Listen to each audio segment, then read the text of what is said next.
Nous revenons à Ribot pour découvrir une production originale, la bière des Cascades. Sylvie et Laurent Bachevillier produisent aussi du vin.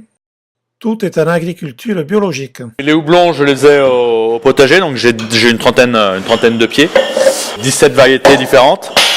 Donc selon les variétés, c'est un petit peu comme les cépages sur la vigne, on obtient des choses qui sont très différentes. Il y a des houblons qui sont très aromatiques, avec des arômes notamment d'agrumes, et d'autres qui au contraire sont très amers. Donc après on compose vraiment pour essayer d'obtenir la bonne recette qui nous paraît la plus cohérente possible. Voilà, et après donc l'autre ingrédient principal de la bière, c'est le malt.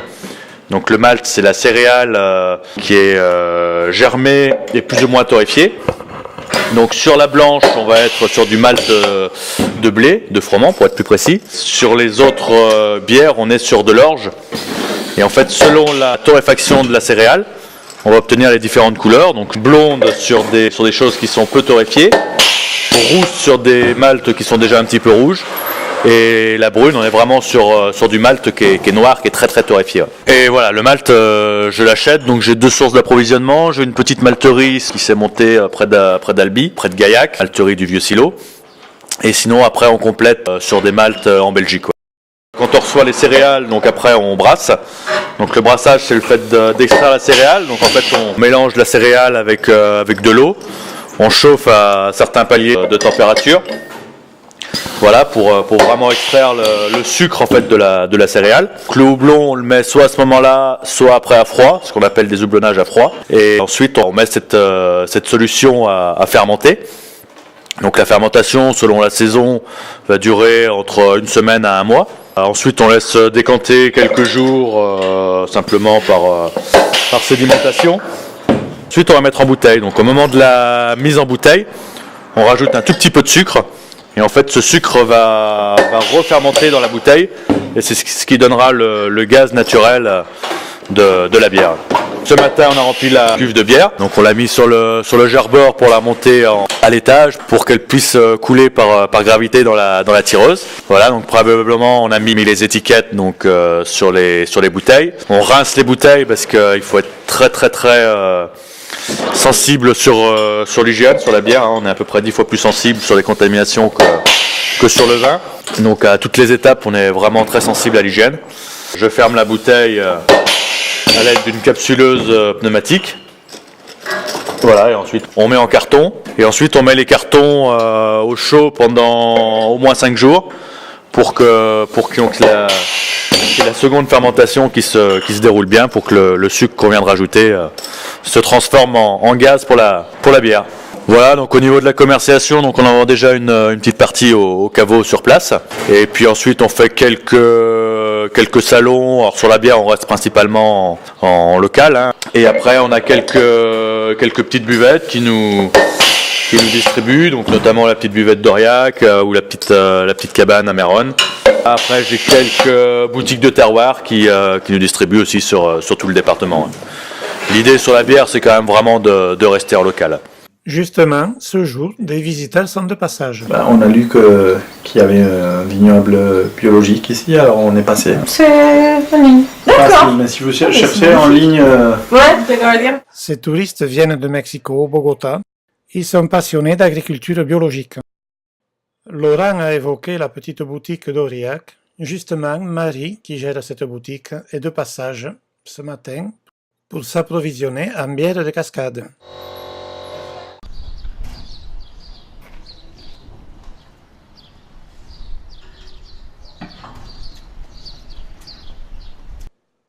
On vend des bières de 75 centilitres, mais également de 25. Sylvie reprogramme l'étiqueteuse. Le reste de la chaîne de mise en bouteille est inchangé.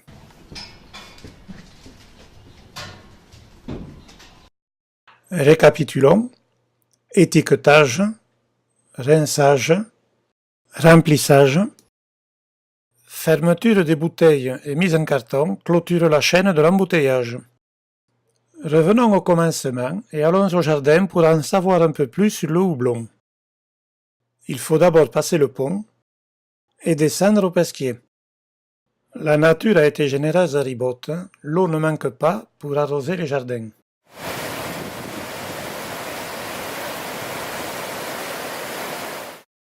Le houblon est une liane. À Ribot, on le cultive sur une palissade. C'est une liane hein, qu'on fait monter donc, sur les fils. On a fait un palissage avec les bambous là, de 5 mètres de haut. Ces bambous proviennent de la bambouserie d'Anduze.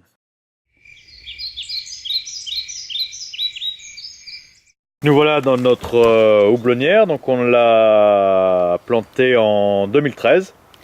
Voilà, donc on a 17 variétés différentes de houblon, hein, c'est un petit peu comme les cépages pour la vigne, qui donnent des arômes et des amertumes très différents. Donc on a le plus célèbre, surtout pour nous, vu notre nom de domaine, c'est le Cascade. Ensuite on a l'Aroma, le Gimli, l'Alert Tower, Erzbrucker, Opal, Perle, Saz, Saphir, Smaragd, Spalter Select, Tradition, Magnum, Mercure, Target, Northern Brewer et Bilbo. Le lieu est propice à la culture du houblon, il pousse même à l'état sauvage, à proximité au milieu des roseaux. On va ramasser sur cette liane juste les fleurs qui vont apparaître fin août, début septembre, ce qu'on appelle les cônes de houblon. Et donc après ces cônes de houblon, une fois ramassés, on va les sécher. Et après, je les mets sous vide donc pour m'en servir pendant toute l'année. Et puis après, je compose avec les différentes variétés selon les recettes de bière pour obtenir le résultat voulu. Au fond, c'est un Magnum. Je crois que c'est un Spalter Select. Voilà, donc là, je les guide un peu au départ là, pour qu'ils prennent bien le fil. Et puis ensuite, ils vont suivre le fil. Là, ils vont se débrouiller jusqu'en haut à 5 mètres. Ouais. Et après voilà, on est en bio hein, donc effectivement on a mis un paillis pour à la fois garder la fraîcheur et garder l'humidité. Et puis ça permet aussi, il y a un développement de champignons qui se forme, qui renforce aussi la plante. Voilà. Puis après quand on a trop qui sortent du sol, on les arrache, on essaye d'en laisser 4 qui poussent sur le fil. Bon, c'est comme la vigne, hein, selon les variétés, il y en a qui sont beaucoup plus précoces que d'autres. Celui-là est pas en avance, mais il est bien vigoureux. Celui-là il va pas tarder de bien partir. Là on le voit, il y en a bien assez. Donc là je vais laisser 4 têtes qui démarrent, je vais enlever tout le restant. Comme ça renforcera la plante, elle poussera beaucoup plus vite. Donc là, il y en a qui démarrent jusqu'à loin. Hein. Encore une là.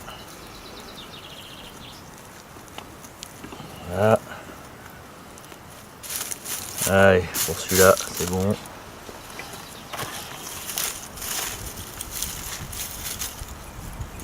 Celui-là, pour l'instant, il n'y a que 2 départs, c'est bien. Tiens, du safran. Surtout pour nous et puis la table d'hôte, puis on envoie un petit peu après au caveau. On s'en sert comme épice. Hein.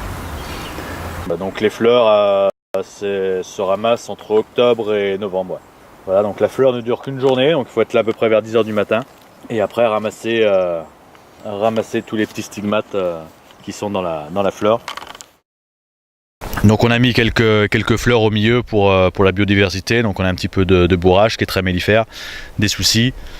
Voilà, qui permettent un petit peu d'apporter de la vie. Ici, la terre est enrichie naturellement. Donc là, on a le fameux houblon Cascade, voilà, qui est un houblon qui est très, très aromatique.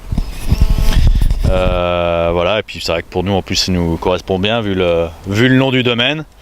Alors pourquoi Cascade? Alors c'est son nom. Cela ne s'invente pas. Le houblon Cascade et les cascades de Ribot étaient faits pour se rencontrer. Le vin des cascades, quant à lui, tire son nom de la rivière.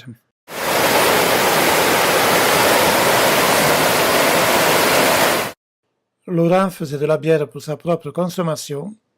Un peu plus tard. Et en fait, quand j'ai monté le domaine, c'est les copains qui m'ont dit « Mais tu devrais vendre ta bière, elle est bonne. » Effectivement, elle est excellente. La preuve, voici un moment d'émotion pour les amateurs de bière. Dégustation. La mousse au fond, s'il vous plaît.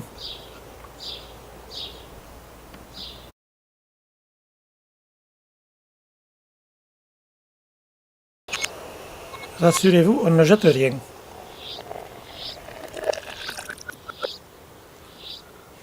Lascio le tende e lascio fa la guerra e la vida si passo incantando che non esplagio il ospitaliero dal biel crucchetto rosti per soler e che un bumbi sortisse nell'astiero per ricompli e bascia e butel ho arrivato mon paese dai mi mai che tut Paris ho arrivato mon paese dai mi mai che tut Paris